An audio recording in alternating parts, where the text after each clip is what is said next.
Hello दोस्तों। तो PAT 2021-22 का जो एग्ज़ाम हुआ है उसका पेपर वन का क्वेश्चन आपके सामने है। जी हाँ फ्रेंड्स, आप यहाँ पे देख सकते हैं qualitative teaching and research aptitude paper one है। अब आइए हम इस क्वेश्चन का जो है आंसर सहित पूरा क्वेश्चन को समझ लेते हैं। हम नीचे स्क्रॉल करते हुए आएंगे तो आप देख सकते हैं ये ओरिजिनल क्वेश्चन बुक है। नीचे स्क्रॉल करते हुए आते हैं तो आप देख लीजिए पहला क्वेश्चन हमारे सामने रहा। जी हाँ फ्रेंड्स, तो हम क्या करेंगे कि जो हिंदी वाला क्वेश्चन है उसको हम बताएंगे, आप इंग्लिश में देख सकते हैं। हिंदी इंग्लिश में समान क्वेश्चंस आपको मिलेंगे, किसी एक में बताना है, इसलिए हम किसी एक सेक्शन को लेके चलते हैं। आइए फ्रेंड्स, पहला क्वेश्चन हमारा है संसद का सत्र निम्नांकित में से किसके द्वारा आहूत किया जाता है, यानी कि संसद किसके द्वारा सम्मत किया जाता है। तो आंसर हो जाएगा बी, राष्ट्रपति। आपको कंपटीशन क्लासेस में भी ये सब क्वेश्चन पढ़े होंगे। ये जनरल क्वेश्चन आ गया जीके का। दूसरा क्वेश्चन देख लीजिए, निम्नलिखित कथनों में से एक दूसरे के विरोधी हैं, सही कूट का चयन कराए जो सही उत्तर का प्रतिनिधित्व करते हैं। तो इसका आंसर फ्रेंड्स हम बता देते हैं, ये कथन है और कथन का आंसर क्या होगा आप समझ लीजिएगा। हम आंसर बता देते हैं, इसका जो आंसर हो जाएगा 2 का आंसर हो जाएगा यहाँ पे डी, ए और सी। आप देख सकते हैं इसको, ए और सी यहाँ पे कथन दिया गया है और ए और सी इसका आंसर है, ऑप्शन नंबर डी आंसर है। नीचे आते हैं तो आप देख लीजिए ये डायरेक्शन का क्वेश्चन है जो कॉम्पिटिटिव एग्जाम में पूछा जाता है। इसका आंसर हम आपको बता देते हैं, डी जो है 15 यहाँ पे इसका राइट आंसर है। क्वेश्चन को आप खुद से देख करके समझ लीजिएगा, हम क्वेश्चन के आंसर को बताते चलते हैं ताकि आपका टाइमिंग भी कम लगेगा और आप अगर बनाना है तो आप स्क्रीनशॉट लेकर के क्वेश्चन को आसानी से बना सकते हैं। टाइम कम लगे फ्रेंड्स, इसलिए हम जल्दी जल्दी क्वेश्चन को देखते चलते हैं। अब देख लीजिए कि है ग्रेप वाइन दाखलता, इंग्लिश में देखिएगा तो ग्रेप वाइन ही है। ग्रेप वाइन दाखलता शब्द निम्न में से किस रूप में जाना जाता है। तो इसका जो आंसर हो जाएगा वो हो जाएगा सी, अनौपचारिक संचार के रूप में, यानी कि इनफॉर्मल कम्युनिकेशन के रूप में ग्रेप वाइन शब्द को जाना जाता है। पांचवा क्वेश्चन हमारा है, आप देख सकते हैं अनुसंधान शब्द का अर्थ के संबंध में निम्नलिखित में से कौन सा कथन सत्य है। तो इसका जो कथन सत्य है वो पूरा ऑप्शन आप देख सकते हैं। पहला ऑप्शन हमारे पास ये है, दूसरा ऑप्शन ये रहा, तीसरा ऑप्शन आप देख सकते हैं ये है और चौथा ऑप्शन डी है। यानी कि इस सभी में से आपको नीचे भी ये सेलेक्ट करना है, इसमें ए बी सी डी, यानी कि चारों ऑप्शन सही है या तीनों ऑप्शन सही है या 2 ऑप्शन सही है। तो इसका जो राइट आंसर हो जाएगा वो हो जाएगा ए बी सी डी। हम आपको पढ़ के सुना देते हैं। पहला ऑप्शन है अनुसंधान का तात्पर्य किसी समस्या के समाधान का पता लगाने के लिए शुरू की गई व्यवस्थित कार्यकलाप अथवा कार्यकलापों की श्रृंखला से है, ये पहला ऑप्शन है। दूसरा है यह एक व्यवस्थित तार्किक और निष्पक्ष प्रक्रिया है जिसमें परिकल्पना की परीक्षा, आंकड़ों का विश्लेषण, सिद्धांतों का व्याख्या और रचना की जा सकती है। तीसरा ऑप्शन है यह सत्य के प्रति बौद्धिक जांच अथवा खोज है। चौथा ऑप्शन है इससे ज्ञान में वृद्धि होती है। तो चारों ऑप्शन इसमें सही है। तो इसका आंसर जो जाएगा वो हो जाएगा सी, आंसर हो जाएगा सी, ए बी सी डी, ये सी आंसर सही है। छठा नंबर क्वेश्चन आइए देख लेते हैं फ्रेंड्स। छठा नंबर क्वेश्चन हमारे सामने ये रहा, निम्नलिखित में से कौन सा तत्व शिक्षण को प्रभावित नहीं करता है। तो इसमें से जो हो जाएगा ए, शिक्षकों और विद्यार्थियों की सामाजिक आर्थिक पृष्ठभूमि ये प्रभावित नहीं करता है। सातवां नंबर क्वेश्चन देख लीजिए। सातवां नंबर क्वेश्चन है शोध डिजाइन क्या है, यानी कि व्हाट इज रिसर्च डिजाइन। तो इसका जो आंसर हो जाएगा सातवां का वो हो जाएगा सी, आंकड़ों के संलग्न और विश्लेषण के प्रत्येक स्तर के लिए एक ढांचा बनाना, आंकड़ों का संकलन, यानी सी ऑप्शन हमारा सही था 7 का। 8 आ जाते हैं तो शिक्षा मनुष्य के पहले से विराजमान पूर्णता का आविर्भाव है। ये किसने कहा है? तो ये तो स्वामी विवेकानंद ने कहा है। ऑप्शन नंबर बी जो है वो राइट आंसर है। अब आ जाते हैं नेक्स्ट क्वेश्चन में। क्वेश्चन नंबर 9, निम्नलिखित में से कौन सा संगठन शैक्षिक योजना के क्षमता निर्माण कार्यक्रम से संबंध रखता है? तो इसका आंसर हो जाएगा 9 का ए, NUEPA। NUEPA। 10वां नंबर क्वेश्चन हमारे सामने रहा जी फ्रेंड्स। मौलिक अधिकार के रूप में निजता का अधिकार निम्नलिखित में से किस में अंतर्निहित है? तो हो जाएगा सी, जीवन और व्यक्तिगत स्वतंत्रता का अधिकार, जो हो जाएगा 10 का आंसर हो जाएगा। 11वां नंबर क्वेश्चन की तरफ बढ़ते हैं जी फ्रेंड्स। 50 क्वेश्चन इसमें पूछे जाते हैं। ये पेपर 1 है और आपका जो मेन पेपर होता है आपके सब्जेक्ट का, उसमें भी 50 क्वेश्चन ही होंगे। तो 11वां नंबर क्वेश्चन है, बुद्धिमान व्यक्ति शायद ही मृत्यु से भयभीत होता है, प्रस्ताव निम्नलिखित में से किसका विरोधाभासी है? तो इसमें भी देख लीजिए फ्रेंड्स, 11वां नंबर क्वेश्चन में आपको ये नीचे ऑप्शन मिल जाएगा इस तरह से ABCD। तो यहाँ पे जो इसका आंसर हो जाएगा वो ए आंसर है कि सभी बुद्धिमान व्यक्ति मृत्यु से भयभीत होते हैं। ये विरोधाभासी है।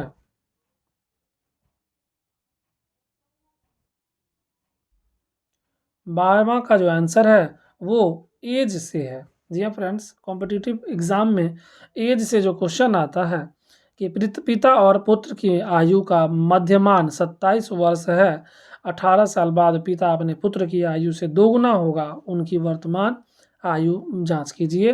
तो आंसर हो जाएगा बी, 42 और 12।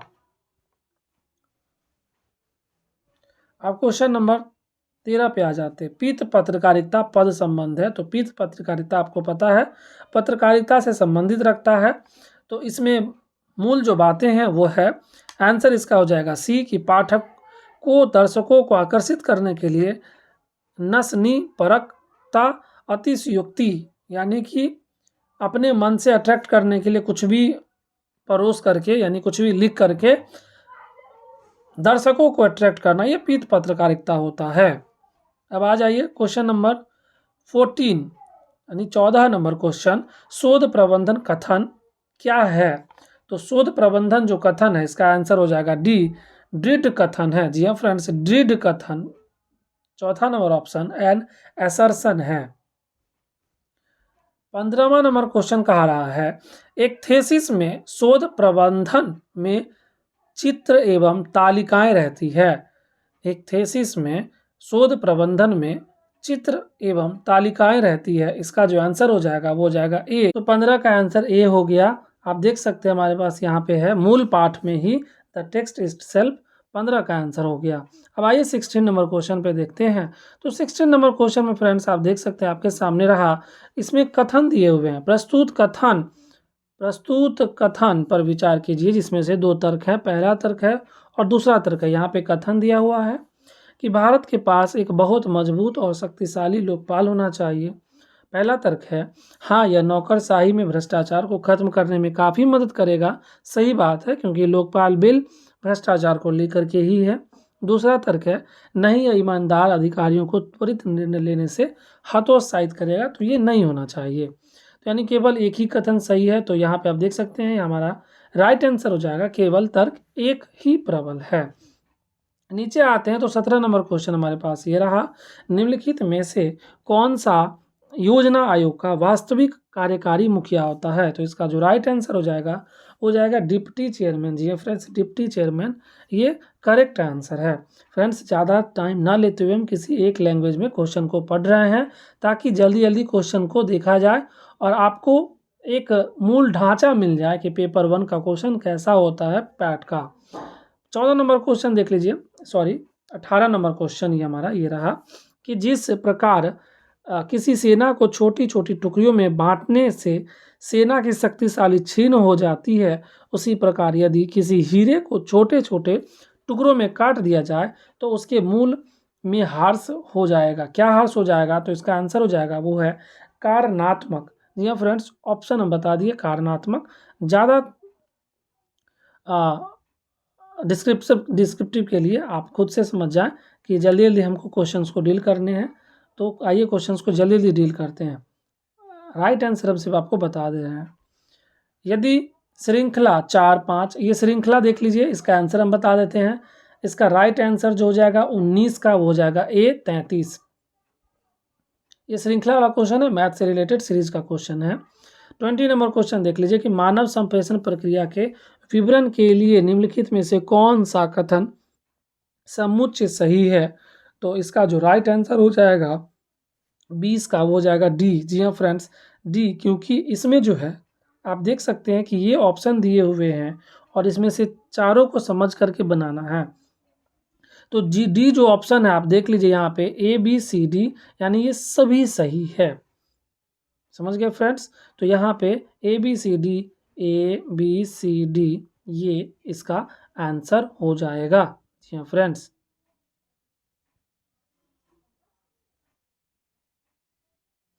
अब आइए बात कर लेते हैं 21 नंबर क्वेश्चन के बारे में। यह ब्लॉग क्या है? तो ब्लॉग क्या है?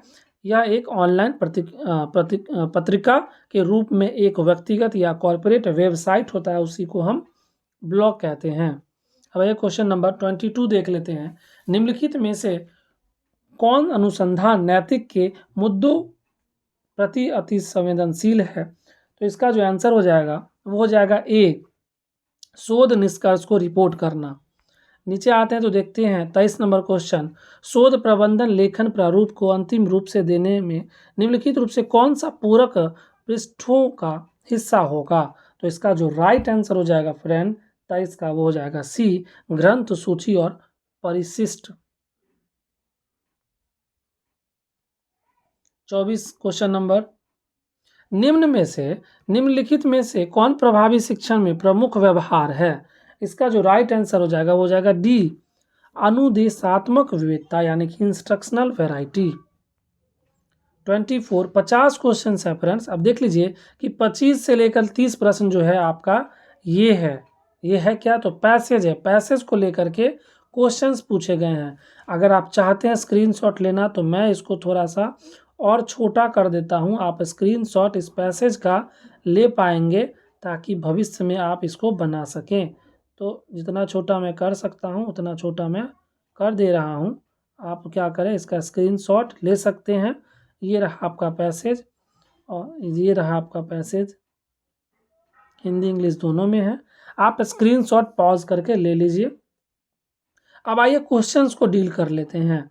25 नंबर क्वेश्चन इस पैसेज से है कि इस उद्धरण में लेखक किस पर बल देता है? तो इसका आंसर हो जाएगा ज्ञान अनुप्रेरित प्रतिस्पर्धा लाभ पर। 26 नंबर क्वेश्चन है, यह उद्धरण किस प्रवृत्ति का उल्लेख करता है? तो 26 का आंसर हो जाएगा बी, वैश्विक वित्तीय प्रवाह का, यानी कि ग्लोबल फाइनेंस फ्लो पे। 27 का आंसर है, विशिष्ट बाजारों में प्रतिस्पर्धी लाभों को सुनिश्चित करने के लिए क्या आवश्यक है? तो इसका जो राइट आंसर हो जाएगा 27 का, वो हो जाएगा डी, उत्कृष्ट ज्ञान। उत्कृष्ट ज्ञान इसका राइट आंसर है। 28 नंबर क्वेश्चन आपके सामने ये रहा। इसका जो आंसर हो जाएगा कि एक संगठन किस तरह संपोषणीय प्रतिस्पर्धी लाभ उठा सकता है? तो इसका राइट आंसर हो जाएगा सी, विभिन्न साधक तत्वों के प्रभावी प्रयोग पर, यानी कि bye effective use of various instrumentalist. अब आ जाए 29 नंबर क्वेश्चन। भारत और सिंगापुर के श्रम आधारित प्रतिस्पर्धा लाभ आईटी और सेवा क्षेत्रों में क्यों संपोषित नहीं किए जा सकते हैं? तो इसका जो राइट आंसर है ये है ए, नए प्रतिस्पर्धियों के कारण। फ्रेंड्स, ये पैसेज का क्वेश्चन है, पैसेज मैंने दिखा दिया है।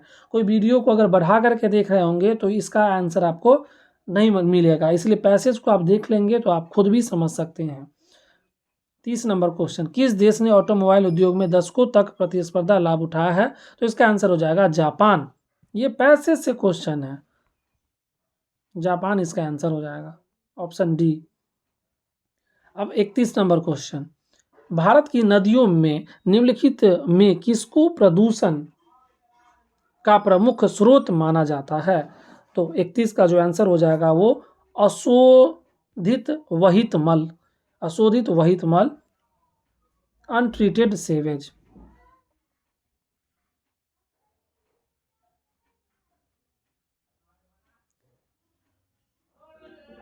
29 जो क्वेश्चन है फ्रेंड्स, 29 नंबर, इसका ऑप्शन ए हो जाएगा। 28 का जो ऑप्शन है, 28 में सी हो जाएगा, विभिन्न साधक तत्व प्रभावी, मैंने पहले ही बता दिया है। और यहाँ पे 27 का उत्कृष्ट ज्ञान जो है 27 का, जी हाँ, ये पैसेज का क्वेश्चन है। अब आइए देख लेते हैं, 31 भी हम डील कर लिए हैं, अशोधित वहित मल। 32 नंबर क्वेश्चन, मानव संप्रेषण प्रक्रिया के विवरण के लिए निम्नलिखित में से कौन सा कथन समुच्चय सही है? यह प्रश्न, तो इसका जो आंसर हो जाएगा वो हो जाएगा आपका, कितना नंबर क्वेश्चन है? 32, इसका आंसर हो जाएगा सी। जी हाँ फ्रेंड्स, इसका आंसर हो जाएगा सी। ये जो सी आप देख रहे हैं, ये आंसर इसका सही है, जबकि ये क्वेश्चन रिपीटेड है। मानव संप्रेषण प्रक्रिया के विवरण के लिए निम्नलिखित में से कौन सा कथन समुच्चय सही है? तो इसका आंसर नीचे जो दिया हुआ है इस ऑप्शन में से सी ऑप्शन सही है। अब आइए 33 नंबर क्वेश्चन देख लेते हैं। अभिकथन शिक्षक द्वारा कक्षा में छात्रों को दिए आरंभ संदेशों के बाद में अंतःक्रिया स्थापित करने के लिए महत्वपूर्ण होना आवश्यक नहीं है। यानी कि तर्क दिया गया है, दो तर्क यहाँ पे तर्क है क्या, कि संप्रेषण प्रक्रिया पर अपेक्षाकृत अधिक नियंत्रण का निहितार्थ छात्रों द्वारा अधिगम पर अपेक्षाकृत अधिक नियंत्रण है। तो इस तर्क में से आपको आंसर देना था। तो इसका जो आंसर हो जाएगा 33 का, वो हो जाएगा डी, कि एक सही है, मतलब सॉरी एक गलत है और तर्क इसका सही है। यानी कि ऊपर जो दिया हुआ है कि शिक्षक द्वारा कक्षा में छात्रों को दिए आरंभिक संदेशों के बाद में अंतःक्रिया स्थापित करने के लिए महत्वपूर्ण होना आवश्यक नहीं है, ये तर्क गलत है, मतलब ये गलत है और ये तर्क सही है। तो ऑप्शन डी जो है इसका राइट आंसर है। अब आ जाइए 34 नंबर क्वेश्चन, शोध नैतिकता की समस्या शोध क्रियाकलापों के किस पहलू से संबंधित है? तो इसका जो राइट आंसर हो जाएगा वो हो जाएगा डी, साक्ष्य आधारित शोध रिपोर्टिंग पर, एविडेंस बेस्ड रिसर्च रिपोर्टिंग पर। 35, अभिकथन समस्त शिक्षण का उद्देश्य अधिगम को सुनिश्चित करना होना चाहिए। तर्क है कि समस्त अधिगम शिक्षण का परिणाम होता है। तो 35 का जो राइट आंसर हो जाएगा वो हो जाएगा सी, कि कथन ए सही है और आर इसका गलत तर्क दिया हुआ है। 36 नंबर क्वेश्चन, 50 क्वेश्चन इसमें है पेपर 1 में। तो 36 नंबर क्वेश्चन ये रहा, निम्नलिखित में से कौन सा कथन समुच्चय शिक्षण की प्रक्रिया और उद्देश्यों उत्तम ढंग से विवरण प्रस्तुत करता है? तो इसमें भी फ्रेंड्स क्या है कि ये आपको बहुत सारा ऑप्शंस दिख रहा है। ये जो ऑप्शंस दिख रहे हैं इसमें क्या है ना कि सारा को पढ़ना है और इसमें से कौन कौन हो सकते हैं, यानी कि 2 भी हो सकता है, 3 भी हो सकता है ऑप्शन। तो इसका जो राइट आंसर हम बता देते हैं, 36 का जो राइट आंसर होगा वो हो जाएगा ऑप्शन सी, ए, सी और एफ जो है राइट आंसर है। यानी कि आप देख सकते हैं ये शिक्षण और अधिगम विचित्र रूप से संबंधित है, ए ऑप्शन। और उसका सी, समस्त शिक्षण का सरोकार छात्रों में कुछ प्रकार के रूपांतरण को सुनिश्चित करने से होता है। और एफ, शिक्षण एक सामाजिक कृत्य है जबकि अधिगम एक व्यक्तिगत कृत्य है। तो ये ऑप्शन सी सही है। अब आ जाइए 37 नंबर क्वेश्चन पे। 37 नंबर क्वेश्चन क्या कह रहा है फ्रेंड, संप्रेषण प्रतिभागियों का चयन किस कारक द्वारा प्रभावित होता है?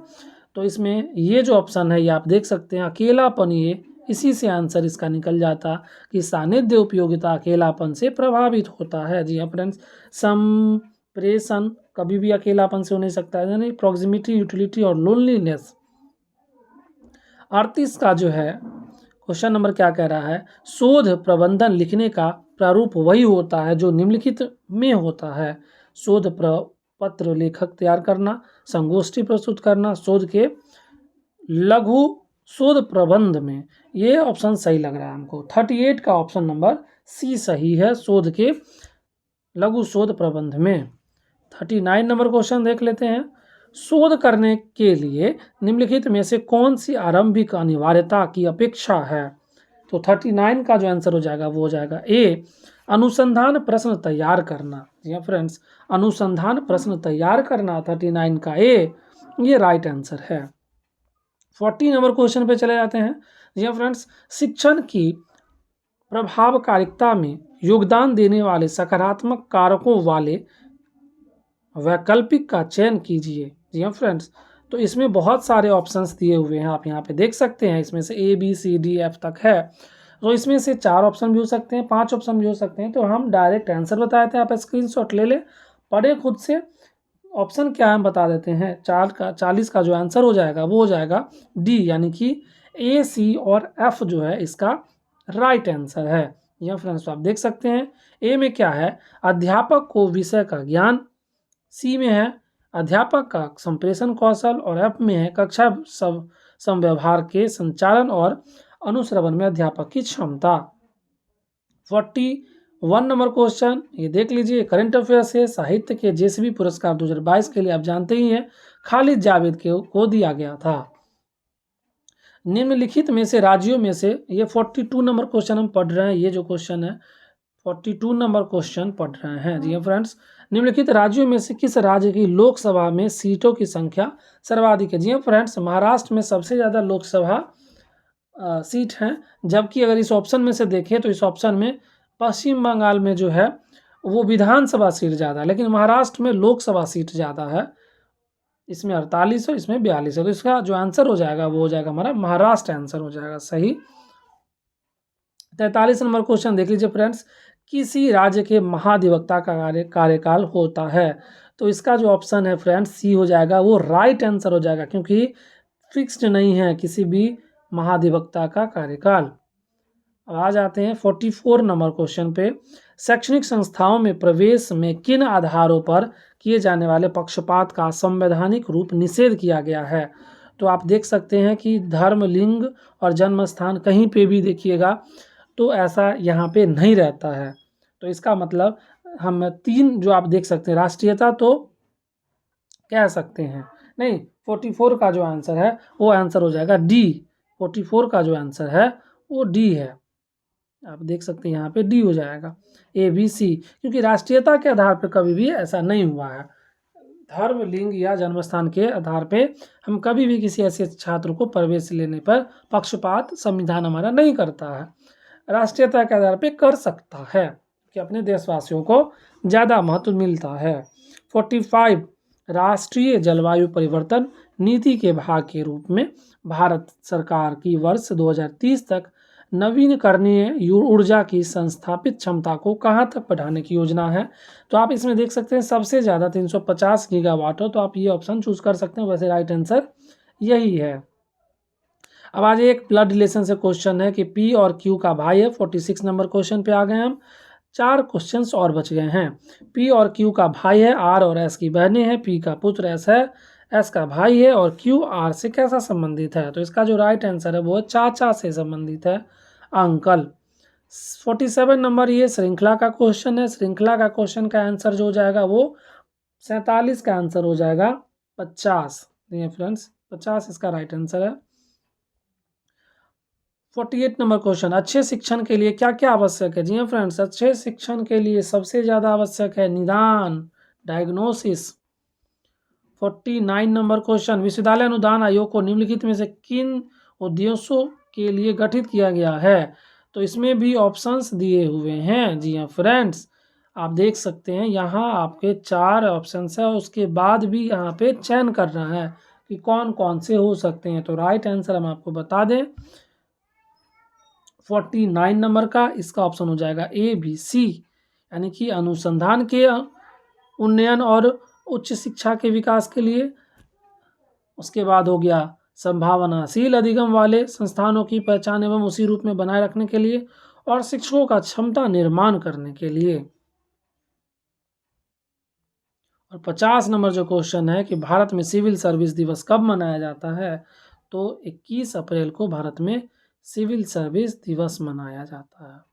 तो ये हमारा फ्रेंड्स पेपर 1 का क्वेश्चन 50 क्वेश्चन समाप्त हो गया।